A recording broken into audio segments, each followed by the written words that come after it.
Today we're going to be looking at the 2022 GAR exclusive seller listing brokerage agreement. So the first thing we're going to do is we're going to go into command, which is the agent.kw.com, and we're going to go into our contacts. Hopefully you've already gotten them in, and we're going to go into our opportunities. I've already created one for a listing, so we're going to click on that. And what that will do is it will take you into your opportunity. You can fill out the details within your details page, but what we're going to be focusing on today is the documents tab.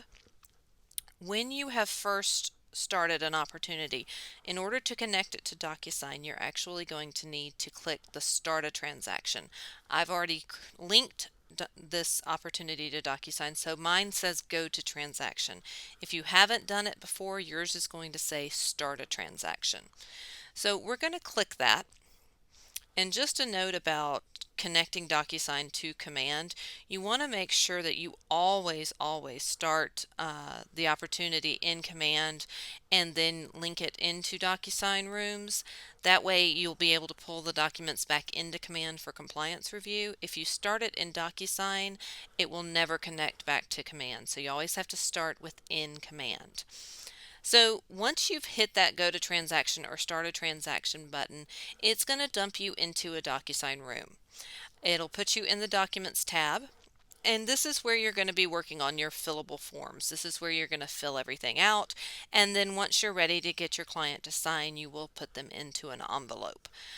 So we're going to work on the listing agreement today. We're actually going to do a couple of listing documents, but we're going to walk you through the listing agreement, and then we're going to show you how to also attach a seller disclosure as well as a community association disclosure so that your clients can fill them out within Command or within DocuSign.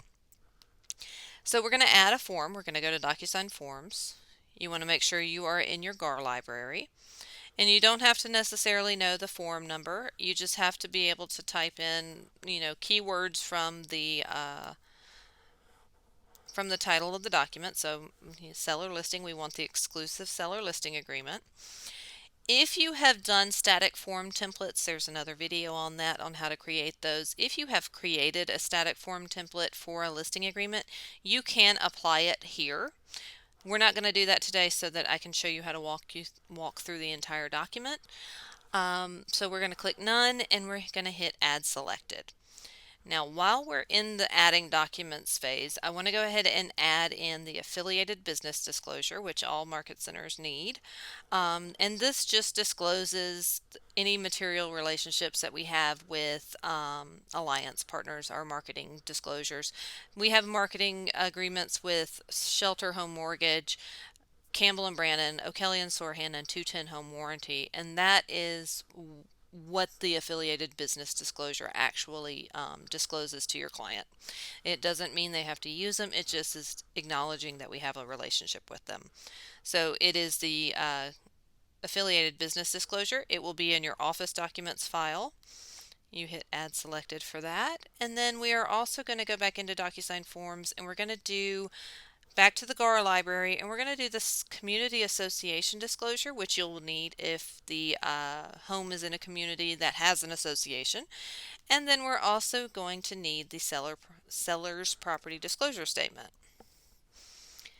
And you'll see that you have multiple ones here. We're going to just do the standard one for a residential home. We're going to add selected. So now we have our documents. We're going to start in the exclusive seller listing agreement. This is the main form. This is your brokerage agreement. And they've gotten a few things changed for 2022 that we'll go over. But basically, when you go into it, you want to make sure you're looking at the 2022 printing. And you start just with the fillable fields on the first page. Under number 1, you have the property identification. This is simply the property address. And we're just going to work with a fictional property today, so none of the information I'm putting in is actually accurate, so to speak, but you can look at your tax records and get all of this information from either the tax records, or you can go to gsccca.org and pull the warranty deed or the security deed for the property and get the legal description from there, and that will give you the information you need to fill out this top portion. So we're going to fill in the property address. And then the tax parcel ID number, this can be found on the county's tax website as well as through fmls.com and the Realist tax site. You can pull the property information and you will be able to pull that tax ID. So we're just going to put a number in here right now. Just again, we're working with a fictional property. So you want to make sure you have your tax parcel ID number. Next, we're moving on to the legal description. We've talked about it a little bit with the attached an exhibit here too. That would be where you would go to gsccca.org, log in through your Market Center's login, and pull the security deed or warranty deed legal description. And there is an actual one-page legal description that is usually attached to those documents, and it says legal description. If you choose to download that and attach it, you can click the attach as an exhibit here too. The other options are you can look at the Realist tax record and look for the deed book and page of the last known sale. And then if you have the full legal description and want to actually enter it in step by step here, you need to just enter it here along with the plat book and page. If it is condominium, you would use number 4. And this would be, you would do the condominium legal description, and this would be for the unit that you are listing. So today we're just going to hit the same as deed book and page, and I'm just going to type in a deed book, and you would put the page number, and that would cover you as far as your legal description. Moving on to number 2, that's your list price and listing period. Now you've had a discussion with your seller and you've agreed on a list price. This is where that amount goes in. And this is saying that this is the number that you will be listing the property for in the MLS systems. The commencement date of the agreement, this was the date that the agreement is signed and you are entering into the agreement with them. And then the ending date of the agreement is obviously when the listing will expire. So we're going to put today's date.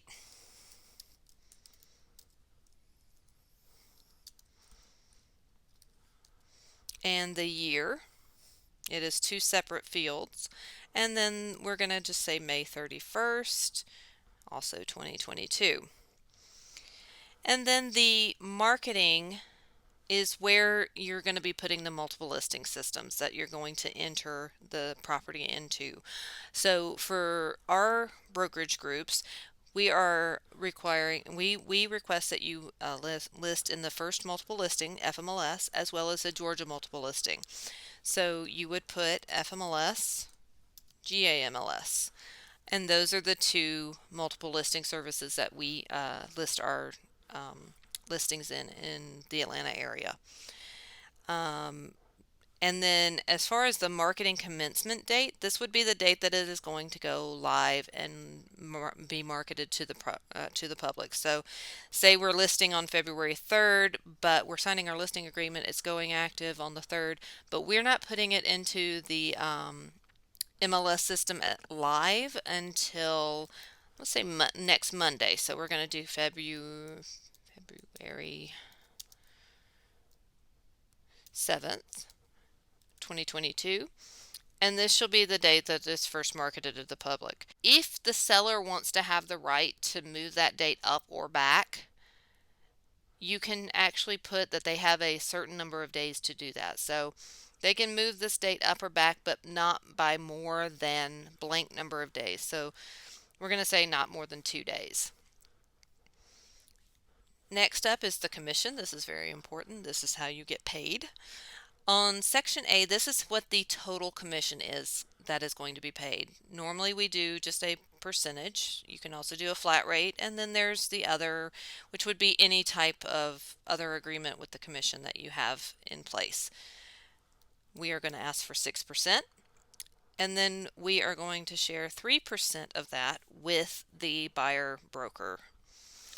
And this is a note, we want to make sure that we have the standard practice, or at least we have the, it's a good faith practice to always offer the buyer's agent 3%. Now that doesn't mean you can't negotiate your commission with the seller. I wouldn't recommend it. You don't want to be a discount broker. You were worth the money that you get paid. So you want to make sure if you negotiate a lower percentage of commission, say 5%, you want to just on good faith keep that 3% for the buyer's agent, and the deduction comes from your portion, not theirs. And then moving on to commission adjustment to the cooperating broker. This is saying if there is any situation, if you're not going to pay this percentage to the buyer's broker, this would be where you would put those circumstances. This would be something like if you're going to reduce the commission to the buyer's broker, if you show the buyer's the property on behalf of the buyer broker, say if for some reason the buyer's agent couldn't meet the client at the property, and you want to, and they ask the listing agent to meet the buyer, if that's the case, that's where something like that would be put into play and put into writing and agreed on with the seller. If there is an additional page needed, you can check that box. And then if there is a separate commission on a lease, if for any reason they decide to accept a lease on the property, this is where you would enter in that commission amount as well as how it is paid out. For today, we're just going to go ahead and put NA. We're just going to list and we're going to sell this house. And up here, we're going to put there is no other, there's nothing that we're going to reduce the buyer's agent's commission on. And then the protected period, this is if for any reason the buyer, or if for any reason the seller terminates the listing agreement, but then goes under contract with a buyer that was shown the property during the listing, this protects your commission. You are entitled to the commission. It does not apply if it is a mutual termination of the brokerage agreement, but this is the protected period that if the buyer has seen the property while you have it listed, you are entitled to commission if that buyer then makes an offer on the property within a certain number of days. So we're going to put 90 days because that's 3 months. And then agency and brokerage, these are the agency relationships not offered by a broker. We offer all of the agencies. We do ask if you are going to do dual agency that you do speak to your broker and get their approval, as well as any advice, due to the fact that it's a very unique situation, and you want to make sure that you are representing both the buyer and the seller appropriately, especially since you're representing them both as clients.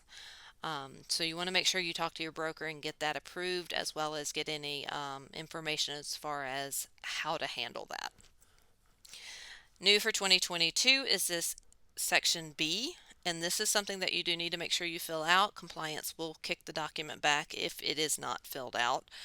And that is if the broker offers dual agency, the seller has to agree or not agree to that dual agency. So if a seller does not want to have their agent act in a dual agency capacity, they can click the does not consent. For now, we're going to go ahead and assume they do, and we're going to send it to them for signature. If they sign it, that is their consent. If they push back and say, no, I don't want dual agency, you would just need to come in, edit that one section, and resend it for signature. And then section 7 is if there are any special circumstances that require a third-party authorization to list or sell the home.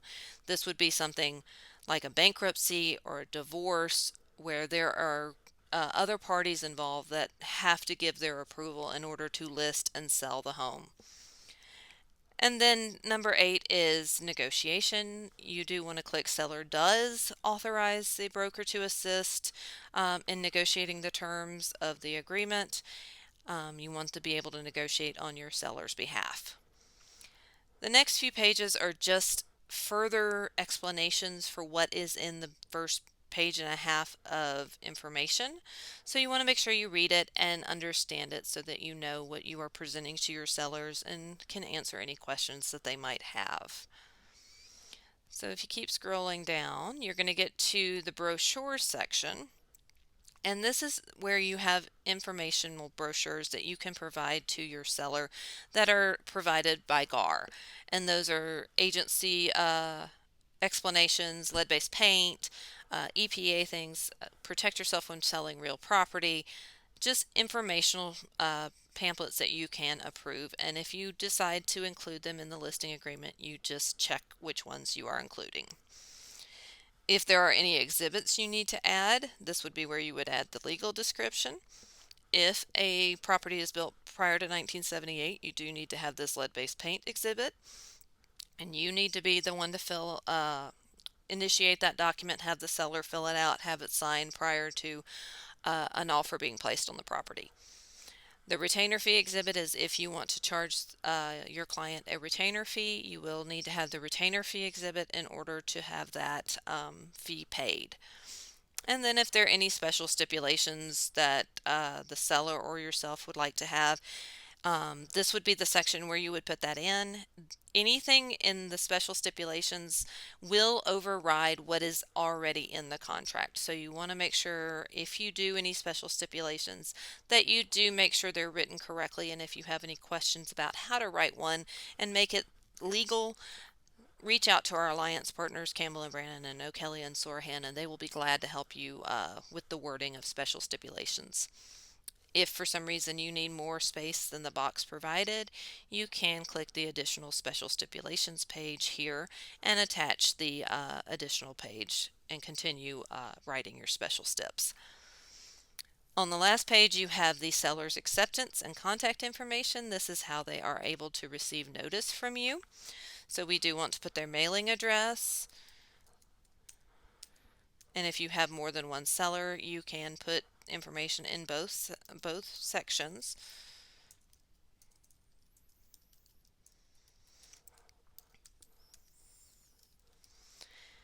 And their phone number.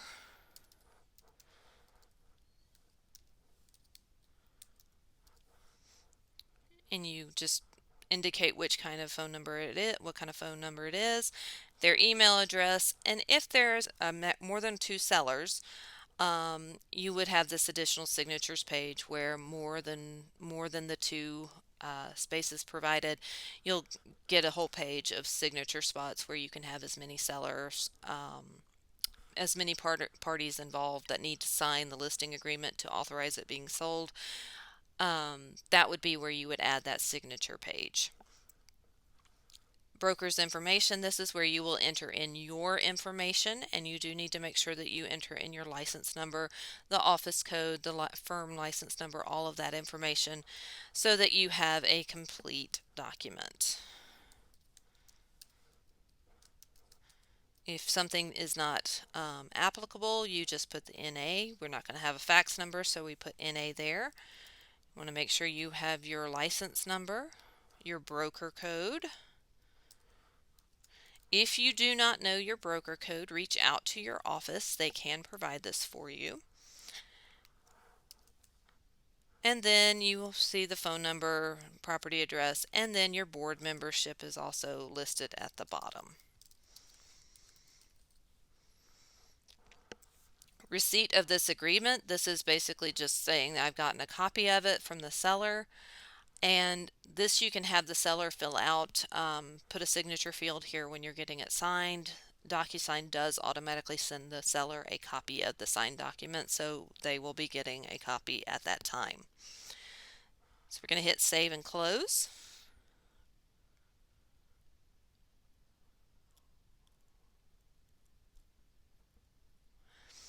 And then just to touch on the affiliated business disclosure, there's not much to fill in on this document, but you do want to make sure that the name of the seller is filled in. You'll notice that it auto-populated with the property address since we entered it on the listing agreement. We're going to put the date in, and then we're going to put the seller's name again here, and once we get it signed, we will have a completed affiliated business disclosure. So we're going to hit save and close. And then seller property disclosure statement. This is something that you'll notice once you get into the document that you cannot fill out. The only section you can fill out is the part at the top, and that is the property address. You do not want to fill in the exhibit letter. You do not want to fill in the offer date. That is for the buyer's agent to fill in.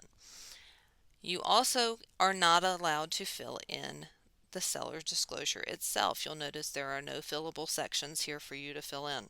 This has to be completed by the seller. And we're going to show you in the signatures in the envelope how to get the seller to be able to fill that out electronically. So we're going to hit save and close.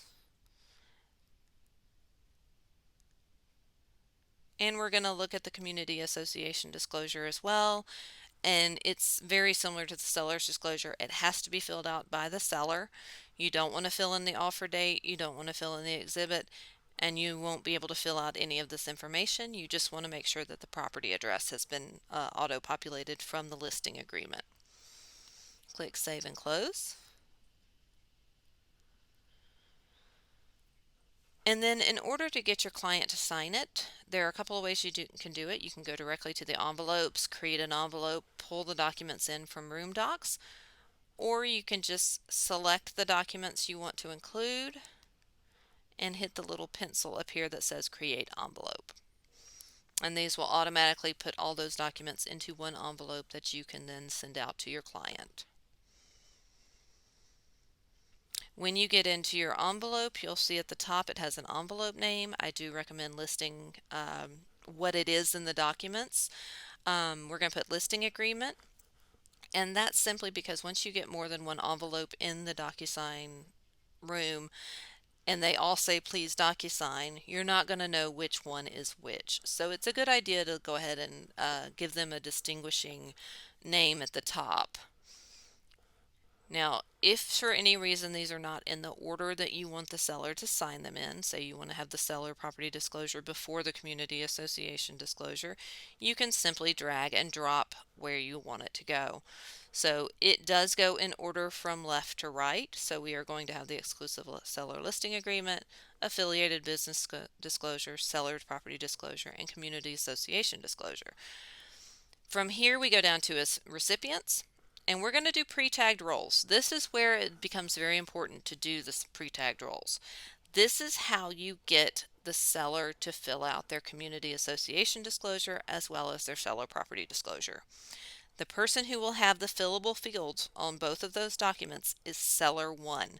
So if you have more than one client, if there's a husband, wife, or siblings or partners, whatever, if there's more than one seller, you need to identify who is going to be filling out that information and assign them the seller one tag. So we're going to hit seller one.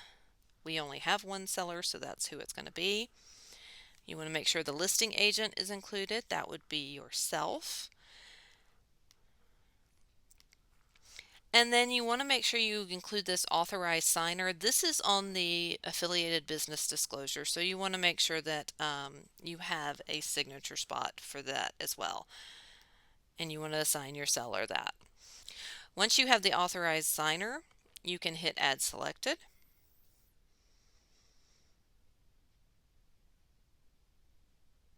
And you'll see that it has added all of your signers. And if you wanted to change the order where they all get it at the same time, you can always go in and change the order that they sign in. Going forward, we have the message to the recipients. This is how the email will look when it comes through on the client side. So you want to make sure that you make it distinguishable from other junk mail. You please DocuSign the listing agreement. If there's a personal message you want to include, you put it in this email message. It's like the body of an email. And then you click Next.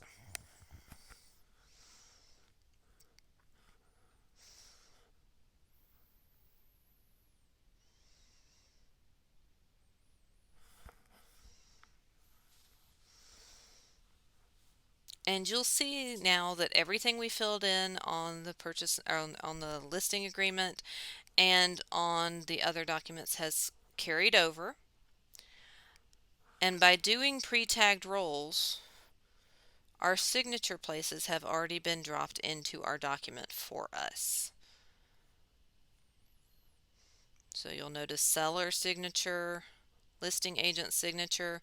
The only one you would add here is you would add another signature spot down here for the receipt of the document, and you can resize them.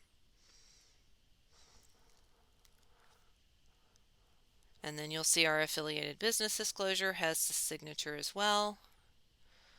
And now if you notice on the listing, on the seller property disclosure statement, there are now text boxes and radio buttons, which radio buttons are an either or.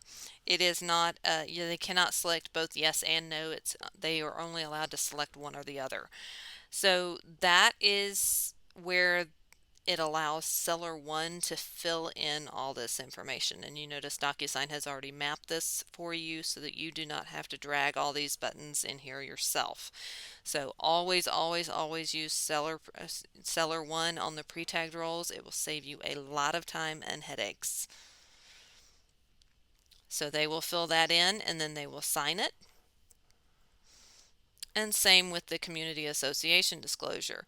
Now a note about this, you can see the information here, and you'll see it has colors around it, and it actually has you can tell that there are fillable boxes. When your seller gets it, you need to give them a heads up that it is not going to show colors on their side. It's simply going to be they can tab from one box to the next and actually fill things in. So they're not going to see it exactly the way you see it here. So they'll fill all this information in as well, and then they will sign it, and that is how you get all your listing documents ready. So we'll go ahead and hit send.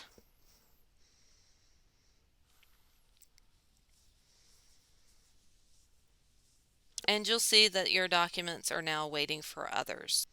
Now once your seller has signed, you'll also notice that it says needs my signature. That needs your signature as the listing agent, so you'll need to click in, and you can just hit sign there, and that will take you into your review and sign. Now you'll hit continue, start, and it'll take you right to where you need to sign. Make sure you hit the finish button, and you'll need to make sure your clients know that as well, that they do need to hit that finish button in the upper right corner to completely finish the document. Now once everyone is signed, you'll notice in your envelope that it has now turned green and says completed. Once you have completed documents, if you go back to your Documents tab, you'll notice that you now have double the documents you had before. You'll have the certification of the signature. That's the e-signature security certification. You'll also have identical forms to the ones you filled out, but they'll be PDFs and they'll say signed. These are your signed documents. Now, a trick to keep these organized in your room would be to add a folder that says signed documents or something like that. I would recommend putting a 1 in front, just like that, because they do alphabetize the folders. So if you want the ones you're going to be using the most up at the top, you want to make sure you put a 1 in front of it. So you'll see I have signed forms here, and then I want to move all of my signed forms into that folder. You can just simply drag them up.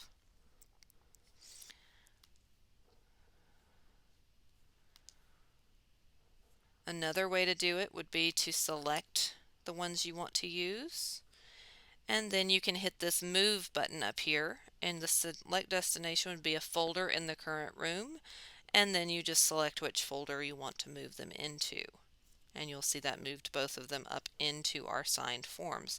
So now we have a folder with our signed forms and then a folder with our working documents that can be edited. So now that you have your signed documents, you can go back to Command. You'll pick your checklist type, which is residential. Some market centers have more than one checklist. Ours just has the one. And we want to move our signed listing agreement, affiliated business disclosure, seller disclosure, and community association disclosure into our listed documents. Not our contract documents. These are for the under contract is for when it actually goes under contract and you have a contract put in. But we want to put our listing docs in just so we can go ahead and have that reviewed by compliance. So it defaults on the attached files from to DocuSign, and then you want to select which folder you want to pull from. This is where it becomes helpful to have that signed forms folder so that you can actually pull just the ones that you need over. So you'll see we have a drop down list, and these are all of your signed documents. So we'll want the listing agreement, the affiliated business disclosure, the seller's disclosure, and the community association disclosure. You'll see they've all been added. And then to submit to your market center for review, you just hit that submit to MC button. You'll need to hit that submit to MC button on each of the folders over here once you put documents in. So once you have your contract documents in, you'll need to hit the submit to MC. And once you have your listing, your settlement statement, and your 118, you'll need to put that in and submit to the MC as well. And if you ever have any questions, feel free to reach out to your broker or your market center staff, and they will be happy to help you.